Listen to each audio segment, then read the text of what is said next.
Okay, so this is the video for topic 1.6, developments in Europe during the global tapestry. And our main focus of this lesson is to understand the causes and the consequences of political decentralization in Europe during the global tapestry. So when we introduce ourselves to this lesson, we have to establish context. Well, first of all, we know that all states in the global tapestry unified through a state religion, ruled the legitimacy and used a bureaucracy, and provided through a market economy based on agriculture and trade. Now, the one thing that they did is they either built a trading state or an empire. And this trading state or empire had different degrees of centralization or power. But I want you to consider every other state that we've talked about during the global tapestry essentially as a state, as a nation, as we see today. Well, Europe's going to be different. Europe is not going to be state. It's not going to be a trading state, and it's not going to be an empire. What it's going to be divided into very small communities that were incredibly decentralized. So the political system that we look at in Europe was very decentralized, probably the most decentralized state within the global tapestry. But they did unify through a state religion. They did rule through something known as feudalism. And they did provide through something known as the manorish system, but they didn't trade. So our question is basically, what were the causes and the consequences of political decentralization in Europe from 1200 to 1450? So the first thing we have to do is we have to define what we mean by political decentralization. We have to identify the causes of this decentralization in Europe. We have to identify and describe feudalism and the manor system as the effects of decentralization. Now, before you begin, if you're watching this as makeup, there is an opening activity that you need to do. It's in its learning under 1.6 handouts. I need you to make sure to read that first part, and then on the back you can take notes. So if you haven't done that yet, please do so now. So this is Europe during the global tapestry. And Europe during this time period is divided into Western Europe and Eastern Europe. Also, we have to throw in there the development of Russia. Now, we're going to talk about Eastern Europe and Russia a little bit later in the course. So our focus is going to be on Western Europe. But all in all, Western Europe during the global tapestry was an area that had once been ruled by the Romans. So there is a tradition of strong centralized governments and empires. Secondly, they use a dominant religion, some form of Christianity. So during this time, Eastern Europe is mostly Orthodox Christian, and Western Europe is going to be Roman Catholicism. And then finally, this area is almost in a constant state of chaos and violence. There's all sorts of attacks going on and things like that. So some things to make sure that you remember from this. There's actually two Europes during the global tapestry. Eastern Europe is ruled by the Byzantine Empire, and this is a very centralized state. But we're not going to spend a lot of time studying the Byzantine Empire. Our focus is going to be on Western Europe. So Western Europe during this time was decentralized. And what we mean by decentralized is essentially this idea that there was no state. I would be writing on my notes right now that there were no trading states or empires in Western Europe during this time period. And what this means is that government was conducted very locally. Probably you're looking at government size from like Forsyth County, even as small as the city of Cumming. So we're talking about hundreds of little communities that developed. Now, these decentralized small communities still unified, ruled, and provided for their population, but they're not the trading states nor the empires that we see in, East Asia or South and Southeast Asia, or even in sub-Saharan Africa or the Americas. These are very small political units. So we have to kind of explain why. And it focuses on these dudes right here. These are the Germanic warriors. And prior to 476 CE, hundreds of thousands of these Germanic warriors basically migrated to the Roman Empire. And more they came and didn't really integrate with the population. These people are very fierce warriors. These people are also very stubborn about their own culture and their own language, and they really refuse to give up any of their local traditions or customs in exchange for unity. The other thing is that their leadership, well, it depended upon actually you seeing that person on a daily basis and proving their loyalty. So the result was this: Europe fragments. Now, when we talk about those Germanic tribes, you have tribes such as the Anglos and the Saxons, the Franks, and the Germans. Well, this is why Europe is so fragmented today. Every area that you see there was settled by a Germanic tribe, and these Germanic tribes stubbornly held on to their language and their culture. So when we look at it, Europe's fragmented politically, culturally, socially. So all in all, what happened to Europe that's a little bit different? What were the causes of this decentralization? Well, one, this big Germanic people, they rejected everything about Roman culture and they kept their own.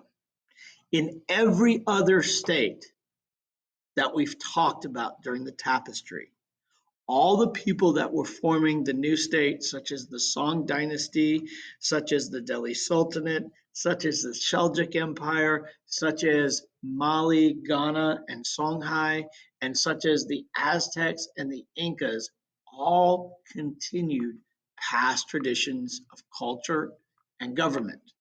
Well, the Germanic people who came to Europe absolutely rejected it.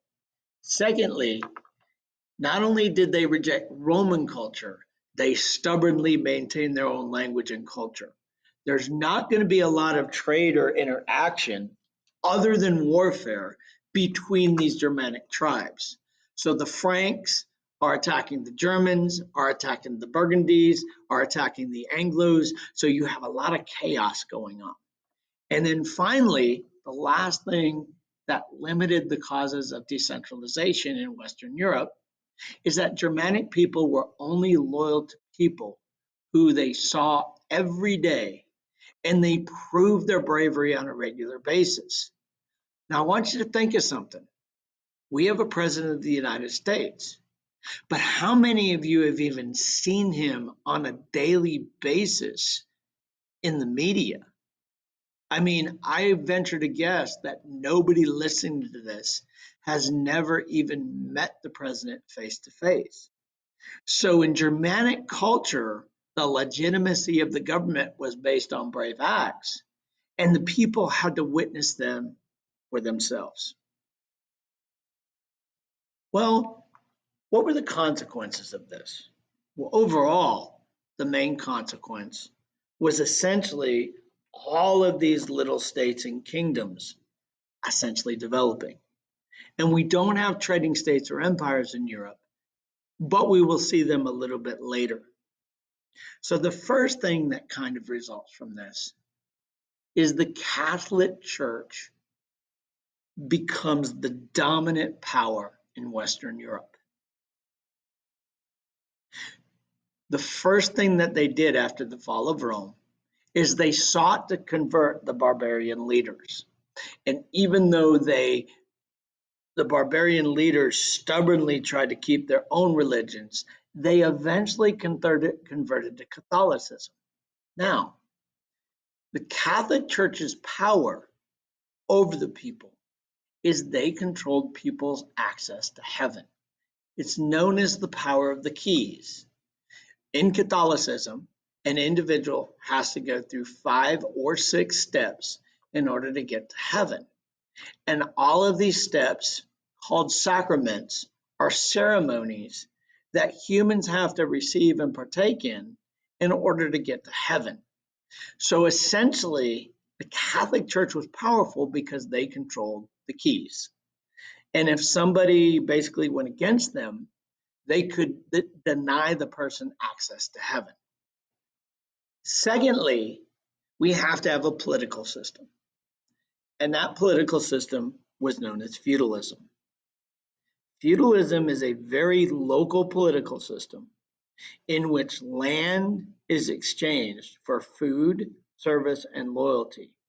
So when we look at this situation, a piece of land called a fief is given to somebody in exchange for food, labor, and also protection. So if you're somebody who has a bunch of land, you can divide it into fiefs. You can give it to some people to farm and they would feed you in return. But you could also give it to knights, and in return, they will essentially give you their loyalty and protection. So this creates a very unique social structure. There were kings in medieval Europe, and they claimed to rule these great empires. But unfortunately, they were not empires because the exchange of this land for food, service, and loyalty made you loyal to whomever you gave it to. And so in this respect, the local lords, they were the most powerful because they directly gave the fief, the land, to the knights and the peasants. And so therefore the king really did not have an army to do anything. So I want you to pick up on something. Even though these are small, very local governments, they're still unifying through the Catholic faith. They're still ruling, but they're ruling through this system called feudalism. Well, how did they provide? They provided through an economic system called manorial system or manorialism. The manor system or manorialism is a self-sufficient agricultural system, and it's based in simply producing food. And the way it works is that a lord gives land production and justice to the peasants, and in return, they farm the land and provide the food. Now, because this system was so self-sufficient, people normally did not travel 20 miles away from their house in their lifetime. Rather, they continued to work here, and everything in this medieval manor, which was the basic unit back then, produced all the things for survival and prosperity that people needed. Another thing is that the Catholic Church really taught people to live a very simple life. And so trade really wasn't there, not only because there was no government to provide money, but also there's not a lot of demand at this particular point in time because the medieval manor and the manor system provided everything that people needed and wanted. So when we talk about the consequences, the second half of our question, the Catholic Church is all powerful and dominated people's lives because they control people's access to heaven. Feudalism was the political system, and this is a very local system in which land is exchanged for food, service, and loyalty. So this makes people very loyal to their local lord and not their king, thereby preventing a trading state or preventing an empire from forming. And then economically, they did provide through the manor system a self-sufficient agricultural system, but there was no trade. There was no trade because there was no money and there really wasn't any demand. So when we finished this off, the key takeaways, we started this lesson off, what were the causes and the consequences of political decentralization in Europe? Well, First off, Europe during the global tapestry is divided into Eastern and Western halves. Eastern Europe was made up of the Byzantine Empire and Russia, and even though that those were states, we're not going to be studying them during this unit. Western Europe was not centralized like the rest of the states and empires in the global tapestries. Rather, it was made up of small feudal kingdoms due to the beliefs of the Germanic tribes. Unity is going to be provided by the Catholic Church because they controlled your path to heaven. Rule was provided through the use of feudalism, that political system in which land is exchanged for food, service, and loyalty, and the manorial system provided through a self-sufficient agricultural system. But there was little to no trade because they lacked the money and the demand. So Western Europe, even though it is part of the global tapestry because their governments unified, ruled, and provided for their population, they're very different because these were not trading states and empires. Rather, they were very small and very localized areas of rule.